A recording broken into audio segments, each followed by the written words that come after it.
नमस्कार मित्रांनो इन्स्पेक्टर मंजू मालिकेच्या येणाऱ्या पुढील भागामध्ये आपल्याला काय पाहायला मिळणार आहे जाणून घेऊया। मित्रांनो, आता मात्र इकडे सत्याने मारून भुगा केला त्या व्यक्तीचा, त्या माथेफिरूचा। तर मित्रांनो, माथेफिरू सापडलाय का ताब्यात जाणून घेऊयात। मित्रांनो, पाहायला मिळत आहे की आर्यन मात्र आता घरामध्ये लोकेशन ट्रेस करत बसलेले असतो। वॉशरूम मध्ये जाऊन तो मंजिरीशी बोलण्याचा प्रयत्न करत असतो, तर मंजिरी मात्र कॉल डिस्कनेक्ट करते। तिला अतिशय राग येतो। ती बोलते की मी तुझ्यावरती कधीही प्रेम करू शकत नाही, माझं शेवटचं आणि पहिले प्रेम म्हणजे सत्य आहे, आणि असं बोलून फोन कट करते। तर आर्यनला अतिशय राग येतो। आर्यन आता वॉशरूम मधनं बाहेर येतो आणि बाहेर आल्यानंतर त्या माथेफिरूचं लोकेशन ट्रेस करण्याचं नाटक करत असतो। त्यावेळी तो सर्वांना बोलतो की लोकेशन मात्र ट्रेस झालेलं आहे। तर सत्या आणि मंजिरीला खरंच वाटतं की लोकेशन याने ट्रेस केलं। जवळच एक गोडाऊन असतं। तर मित्रांनो, पाहायला मिळते की आता सगळे गाड्या घेऊन तिकडे पोहोचलेले असतात। त्या गोडाऊनवरती जातात। तिकडे गेल्यानंतर त्यांना एक तिथे व्यक्ती दिसतो। मित्रांनो, एक व्यक्ती तिथे बसलेला असतो लॅपटॉपवरती काम करत। तर मंजिरीला असं वाटत असतं की तोच तो माथेफिरू आहे।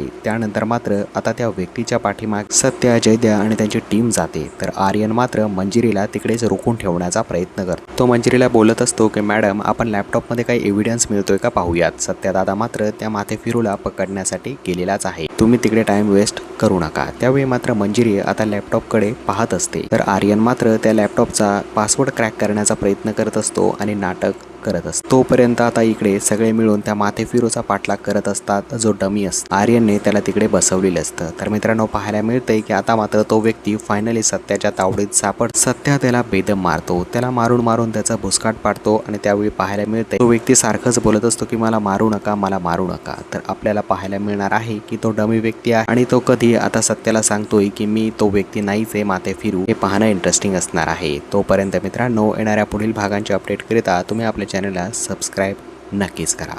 धन्यवाद।